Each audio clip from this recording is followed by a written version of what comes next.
Today, we're joined by my friend, the wonderful Sylvie Legere Ricketts. Among Sylvie's many accomplishments and achievements, she brings incredible passion and creativity to her work, particularly to her efforts to impact the world and to leave it better than the way she found it, which is just awesome. That is especially true related to her work to engage, support, and empower women. She's also the creative genius and the co-founder behind the Policy Circle. Sylvie, welcome. We are so thrilled to have you here on She Said, She Said. Thank you. It's really great to be here. And it is fair to say that this podcast really would not exist without Sylvie's inspiration. Okay. Sylvie called me up after a wonderful summit that she had hosted and said, I have this great idea for you. And it was to start a podcast where we feature amazing women. Little did she know she would be one of our early guests. So we are thrilled to be here and so grateful for the inspiration that you give to us and so many others. Well, I'm thrilled that you picked up the idea and more than ran with it, actually made it completely happen. So it's so impressive that you pulled that together in such a short amount of time. Thank you. Thank you very much. So let's get right into it and talk about the Policy Circle. What is the Policy Circle? So the Policy Circle is an organization. It's a nonprofit, nonpartisan organization. And the goal is really for women to have a forum to come together and hold a discussion, a roundtable discussion around policy. Women living in the same neighborhood or women who share professional interests. And they come together on the right whenever they want, every other month, and they have a discussion around a policy brief. So our organization pulls together a library of briefs that covers all of the issues at a national level. We stay away from social issues, so those are all economic issues. So policy that impacts our lives, our community, our state, our nation. Where did the original idea for the Policy Circle come from? So it came from going to some conferences around policy and meeting other wonderful women there who really did not fully feel part of the dialogue, feel invited to contribute, but had a lot to say. So I came home wanting to really continue the conversation with people in my area. I didn't want to go downtown and to some conference and being talked to about hearing a presentation. I wanted to take the time to go beyond the headlines and have a chance to explore the issues with other people so that I could learn. So I love the story, and you've sort of touched on this or alluded to it a little bit, but you had an existing book club, right? And you essentially retooled your book club into an opportunity to engage the women in your community to talk about policy. That's kind of where this started, right?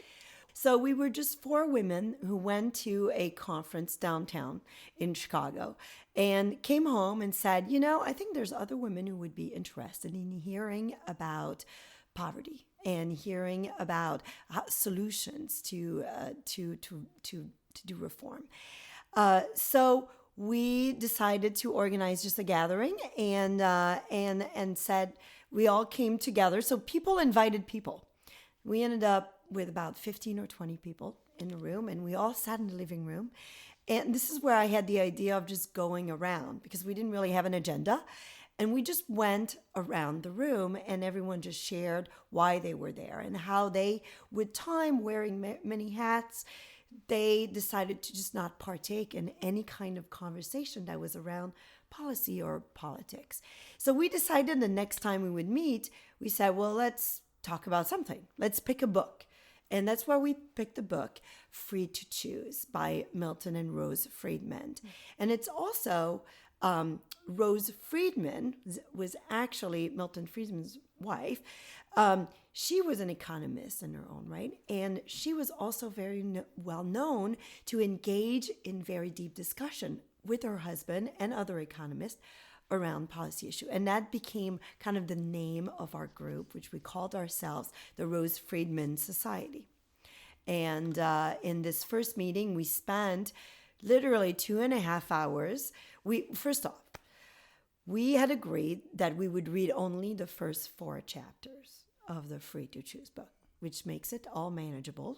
And women who are busy took the time to read those 4 chapters. And then we spent 2.5 hours essentially having a discussion around this book.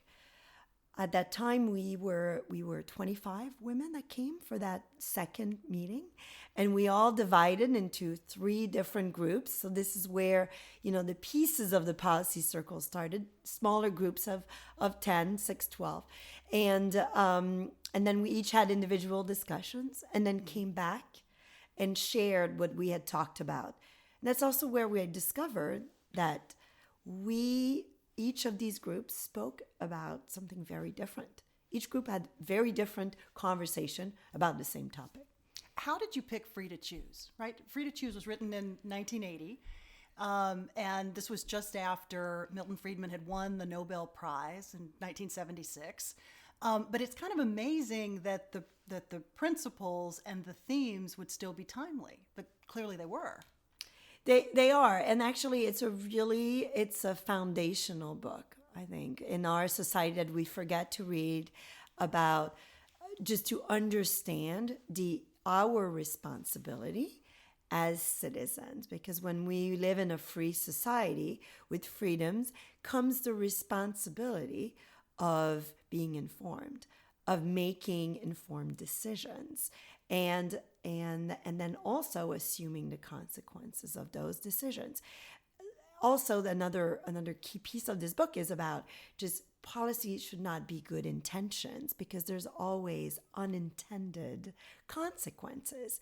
And that was a key message that is critical to have in your vocabulary when you engage into discussions about policy. So we felt it was a foundational book. We felt it was an accessible book. And also the fact that it was written by a couple, by 2 economists, were the reasons we picked it. Which is amazing. It's amazing.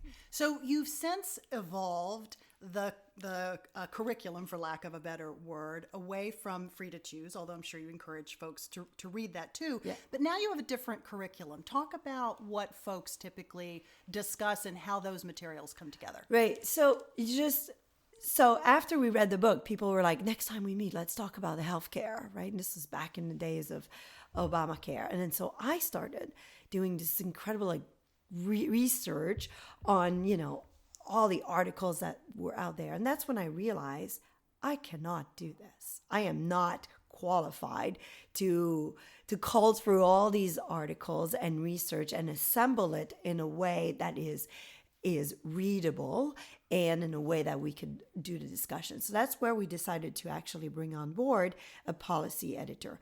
And my co-founders and I designed really the table of contents of each of our briefs. So we have a few criteria around the briefs. One is it should not be more than 10 pages. It's more like 8 pages. Mm-hmm. It is multimedia. So therefore, there's videos. There's always videos. It is, there's always links, either to a research, a more in-depth research, or articles that have appeared in the media. And we also, as I said before, we stay away from social issues, but we stay away from labels. And it is a core thing of the policy circle is that women have a mind of their own. Women are multidimensional. They cannot be put in a box with a label, whether it is a political party label or a right, left, conservative, liberal. So we stay away from using those labels in the brief, but we present truly policy. Do you think by staying away from labels, it helps folks be more collaborative and more constructive just by the notion that you're not assigning a particular partisan label to it? Yeah, absolutely. Absolutely. Because then you're just really looking at the policy and the potential impact of policy, the intention also, the end goal, right? So we try to frame, so I'll talk a little bit about, the different briefs that we've created. What we did is we organized the year into what we call a year of conversation. And we say you can meet every other month to discuss a theme. So January is the U.S. and the world. And for that, we've developed some briefs around foreign policy and also immigration. The spring march is around the in and outs of free market economics, or in and outs of U.S. economy. And there we have economic growth, taxes, fiscal responsibility, poverty. And then we have in the spring, it is barriers of creating opportunities, or barriers to opportunities, but we want to be positive. So creating opportunities. And that covers K-12 education, higher education, energy also. We have like different topics. Then in the summer, we recommend a reading. So reading a book. And so we have a reading list. And in the fall, the focus is what makes the U.S. exceptional. So that's why we go back. We create a brief around why free enterprise matters, where we have some excerpt from the Free to Choose book, and also some primer on how the House works, how the Senate works. So some basics. And then November is around healthcare. So at this point, the Policy Circle's been around for about 2 years. Right? And you have almost 2,000 members that have gravitated to it almost through word of mouth, right? I mean, you're completely working through word of mouth. so that's pretty extraordinary. Yes. We were talking with Sylvie before we started about the enormous amount of work that it is, and while I don't doubt that is true, at the same time, like that's pretty incredible to think about that amount of growth really through word of mouth. You've tapped into something.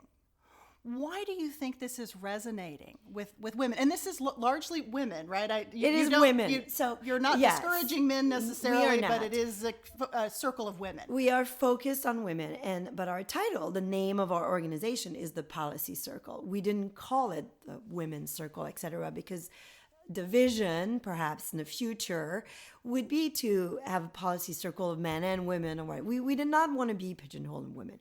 However, that is our audience. And there is great value in knowing and trying to understand your audience, because we are constantly really focused on what do we need to say, or how do we need to say it? What collaterals do we need to provide to really spark the interest of women to find in themselves the leadership to start a circle with 2 other people.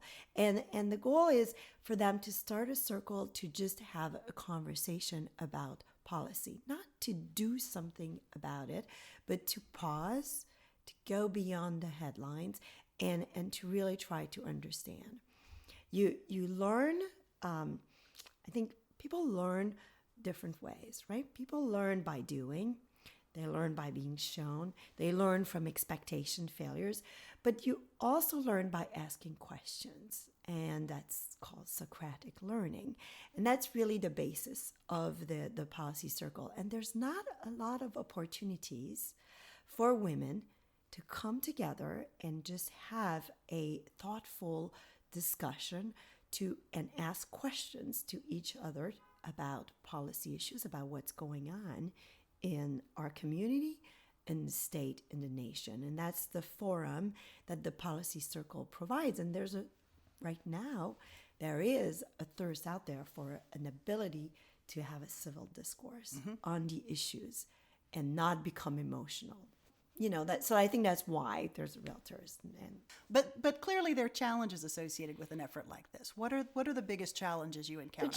The number one, well, thanks for asking, because it seems easy to say, oh yeah, women coming together for a glass of wine, it's like a book club, blah, blah. Well, it's not like a book club because of the briefs. First off, developing the briefs and developing briefs that people can read and understand and is palatable. That is a challenge in itself. And the other is really to have focus. When you launch an initiative like that, it's very easy to want to make it very big, very quickly. And I am from the belief of lean startups, of starting something small, testing it, constantly pivoting and improving the way we do things, the message, how we provide it, and to also listen to customer feedback and adjust. So that's what's been really hard. is to slow down and to be okay with, the growth that we've had, to be okay to be very organic and natural, but also to be very focused on the process. Focus on saying, you know what, it doesn't work. Like, people are really, they go to our website and they're nervous. So we had to change our website to not say you're going to be doing all these things. We have to say, that this is simple. You can do it, to give people the confidence and to be listening to them and understand what will give people the confidence to start a circle. Is it hard to get volunteers to start circles in individual states? I know you guys are in 30 states now? We're in 25 states 25 now. states. 25 So states. you have to have volunteers to take this Yeah. on in an individual state. How difficult is that? Well, it's really, like you said, it's word of mouth. So now we realize that we need to cultivate what we call connectors, people who will encourage other women to start a circle. And then that each circle are, a little bit that need to sprout and mentor other women to start other circle and spread the word all over the country. And that's really our model, right? The one of the early on, we were trying to define our brand, and one word that came up was natural. So, and welcoming. So the idea of the circle, the idea that it's in your living room, that it is a small number of people, it makes it a welcoming environment, makes it natural, and our growth is a natural growth. So that's been our focus. That's been our approach to growth. Our goal, we have ambitious goals though, right? And it goes back to being focused and having goals. We would like to see 20 circles in each of the states. Now, I could keep growing in the 50 states. I'd really like to reach 20 circles in the 25 states that we have, so I could say this is where we have a critical mass, and we could go from there. That's great. So you talk about growth goals, but what about other types of goals? What do you hope will come out of this exercise? What do you hope these women will do with this new knowledge, this new confidence to talk about policy issues? What's your dream for where the policy circles will take us? Yeah, the dream is to really move the needle. There's two needles that need to be moved today, right? One is in politics. However you look at it, women make up 20% of the women in office in Congress nationwide and also statewide. That is one needle. In business, only 6% of the CEO of S&P 500 companies are women. Only 20% of the executive, the C-suite, are women. There's no reason for that. We have presence in managerial positions. We have all the degrees. Where is the gap, right? The opportunities are there, and we have one place to look at now, and it's ourselves. And the policy circle, I feel, is a way for women to find this spark, to ignite in women this confidence, to go to shatter their limit and to go to the next level. And that next level of becoming a true leader in our society, whether it is in the politics world or in the business world. Are you beginning to see those dreams realized? Do you have women that are contemplating running for office that might not have otherwise? Yes, definitely. In the circles, I think it doesn't take much, right, to hear yourself. The key thing of a circle is you come prepared, having read the brief, and come prepared to share your understanding of a policy issue. And when you do that, you hear your own voice. When you hear your own voice, well, you realize, hey, I'm actually sounding pretty good. And then you start to have the right lens for you to look at what's happening around you and finding ways to influence it, finding ways to participate in shaping the environment that we are in. So we are seeing women asking each other, to supporting each other to run. That is not our end goal, but it is to give, as an organization, it's not what we do, but it provides a forum for women to be inspired to either run for office or be raise their hands to be appointed on commissions to counsel governors or be part of their communities. Why do you think that's so difficult for women? I mean, the studies show that there's a real difference between the sort of natural inclination for women to raise their hand, to volunteer, to feel prepared enough to jump in versus a man who might be, 30% prepared and perfectly comfortable jumping in for a job that he may not be 100% prepared for. Where do you think that difference comes from? That's kind of interesting because that's really the difference between leadership and manager, right? And women are very comfortable being managers, getting the stuff done, because perhaps it's how we grow up and how we are rewarded, and perhaps also just inwardly, inside of us, we feel really good when we get a lot of things done, when the to-do list is done. We don't put as much value on relationships, building a network, building bridges, and learning how to do that. And learning how to do that. But just even having a conversation about, even in the policy circles, right? Having a 2.5 hours about conversation of women talking about economic growth. And now the conversation, women are like, well, it's really nice to talk about it. We need to do something, right? Well, by talking about it, we get to know each other in a very different way. We get to know what's important to each of us. We get to know what we do, the perspective that we bring when we look at economic growth. We are building a network that can help us influence our world outside of the policy circle in very different environments. And we don't value that enough, right? We don't take the time to do this, and we should. So that the policy circle is really a starting point to do that. There's also a real intersection with leadership. So women, in the workplace, to be a leader, to be considered for higher positions of leadership, you need to be able to facilitate difficult conversation. You need to be able to set a direction. You need to be able to be comfortable with uncertainty. Those are the skills, a few of the skills of a leader. And we don't have a lot of chances to practice those because it's a little bit outside of our comfort zone. And the policy circle becomes a very simple forum for us to practice those. And then, so when the conversation comes up at work with your board in a different setting, we're okay stepping in and expressing our views in a fact-based, in a rational manner, grounded in principles.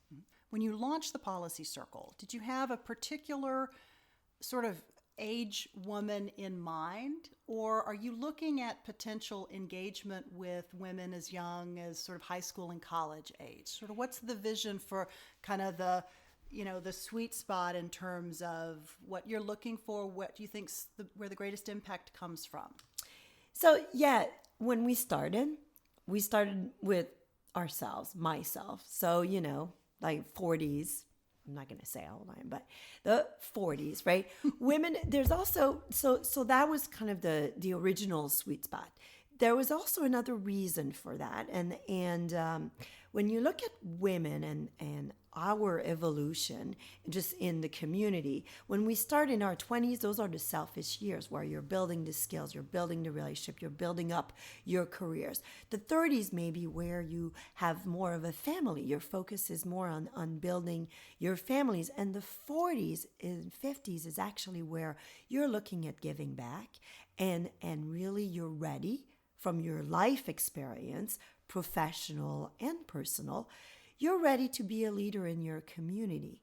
And that's actually when women should really consider running for office, because that's when you really can bring something powerful to the table. You can before too, obviously, but that's a good place, right?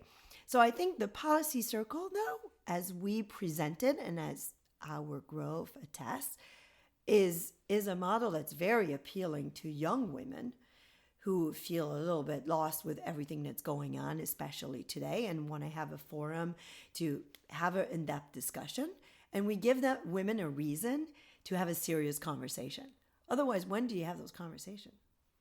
not at a cocktail party, not a networking event, there's no space. So this is a reason for women to have a serious conversation. And then so that fits into the millennials, any point in time, to prepare you for the time that it's kind of the springboard for when you are ready to take the next level.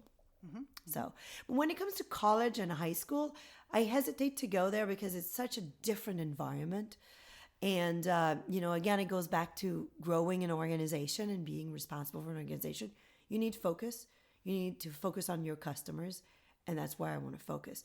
We do have policy circles on campus, but it is not my main audience in crafting the message. But everything that I've learned and all of the women that participate in a policy circle, that's something that you can teach your daughters, your niece, your young women.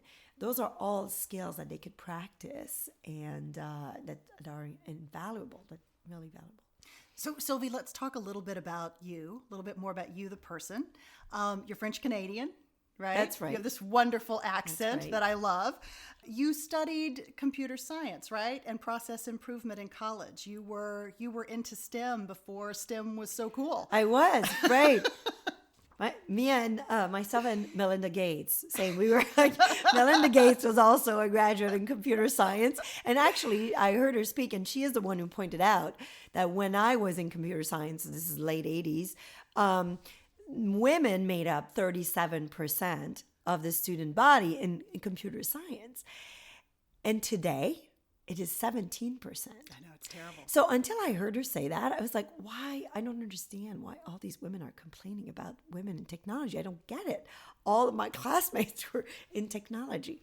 So I worked in consulting, and I worked at the time, the firm was called Anderson Consulting, and today it's Accenture, and I was there for about 10 years. And I was very fortunate. They sponsored me my office sponsored me to go to a special program at Northwestern University in learning sciences. So my graduate degrees in computer science applied to learning. And this was back when Netscape launched the first internet browser. So it was an exciting time to be in technology. It was an exciting time to be in the US. And I'm French Canadian from Canada. And not only that, I'm from a town called Gatineau near Ottawa, the capital. So a government town where, when you grow up there, your aspiration is often to work for government. Somehow I always wanted to work for private organizations. But when I came to the US at that time in 94, it struck me the freedom that people felt to just start and do anything. And that is why I started a policy circle, because I feel that Americans have forgotten or are taking that for granted. And I don't. And if you talk to any immigrant that come here, they know it's hard work. But there's a spark that people have to constantly improve their lives and the lives of others. And so yeah, that's my professional kind of trajectory, and the this degree in computer science applied to learning is directly applied to the policy circle, because that's what we really embodied. So you're also an entrepreneur and the mom of 3 relatively young children, right? How do you bring all of these various skills to bear on the work that you're doing? The technology piece, which you have brought the policy circle to life by using technology platforms, seems sort of obvious, but also from an entrepreneurial standpoint, you and your husband, in addition to all of your various interests, also own, you're avid cyclist, right? And you own a small bike shop. So you're small business owners too. How does all this come together in terms of the way in which you think about the challenges facing the country? You can take your experience from everything that you do and bring it all together in the enterprise that you achieve. Also, if you start paying attention to what people say and what people do, you get a really good feel on how the country is feeling, the mood of the country. And that's a good indication for, the direction that it will be going. So what advice would you have for someone listening who has an idea, maybe something similar to the policy circle or some other big idea, but they're not quite sure how to start or how to go about bringing their idea to life? What advice would you have for them? First advice is to really do a good research on what's out there. So that's what we did with the Policy Circle. We spent about a year researching what are all the groups that are there, what are they doing, who are they talking to, and how can we be value add, right? So that would be the first thing. And then to really define what you are about. What's at not to try to do everything, because you can't. So really to find a focus and stick to it.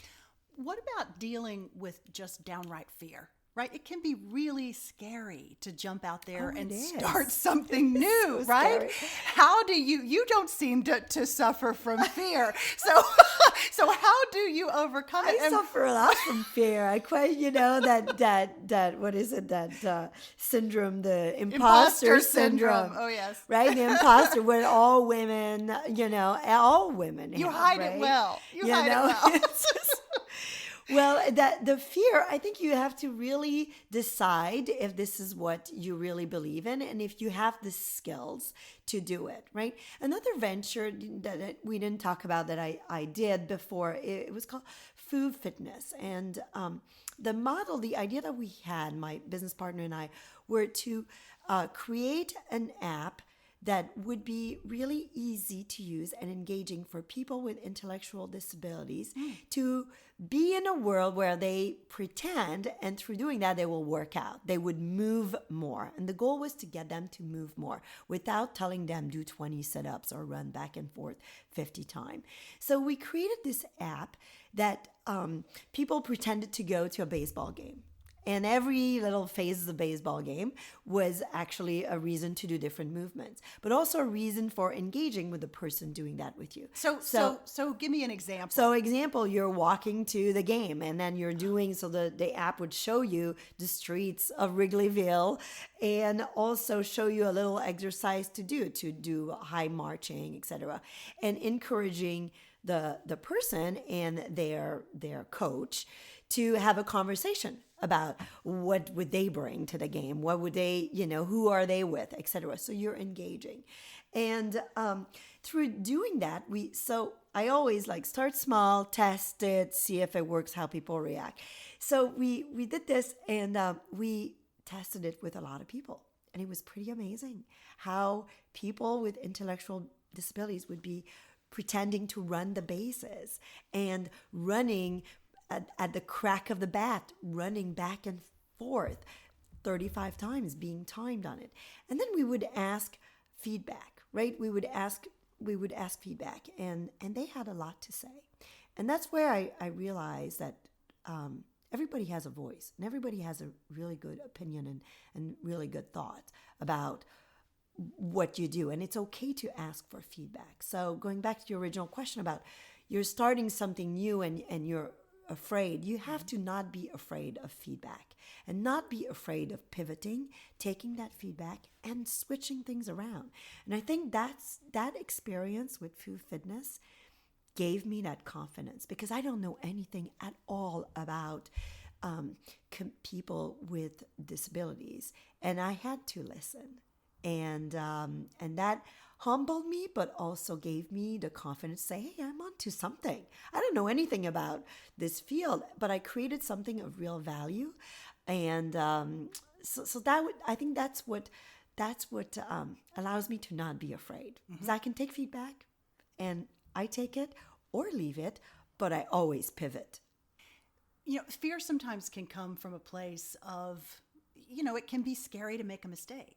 Right? I mean, you're talking about the importance of growing when you get feedback, but when you get feedback that's really negative, it can feel like a kick to the gut, especially if you are a fairly typical woman and striving for perfection, as many of us unfortunately do. It can be one of the worst things we do, but it tends to be something that an awful lot of people do.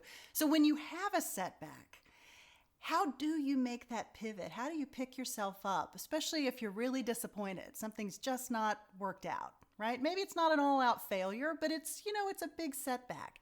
How do you pivot? Like, what's your advice to Well, people there's for always a pivoting? learning. Yeah, well, there's always a learning, right? So, I mean, even if I go back this food fitness project, somewhat of a setback because I was not able to launch it as a real business and transform the way people, increase the exercise level of a large community. But I learned a lot, and in every single everything that you do, whether it works out or not, you're always learning something that will probably be very useful the next time around to your next phase. I think Steve Jobs said, you have to look at your life, not always looking forward where it's going, but sometimes looking back and seeing how you're connecting all the dots. And when you have a failure, that's just another dot that you'll be able to connect. And either you can be really compassionate, it improves your compassion and empathy, or it really gives you new stories and new skills for you to go to that other dot. Do you think that experience informed the work that you've ultimately done with the Policy Circle? Like, many of the things that you learned in terms of creating the platform were beneficial to what you're working on now? Yeah, I have to say, when we owned the bike shop, I organized clinics for women to bike more. So maybe that was my first entree into the world of getting women to expand their comfort zone. And that was very early on, where actually all of the bicycle companies were not necessarily marketing to women. And today they are, but we were really in the beginning. And I did not realize that.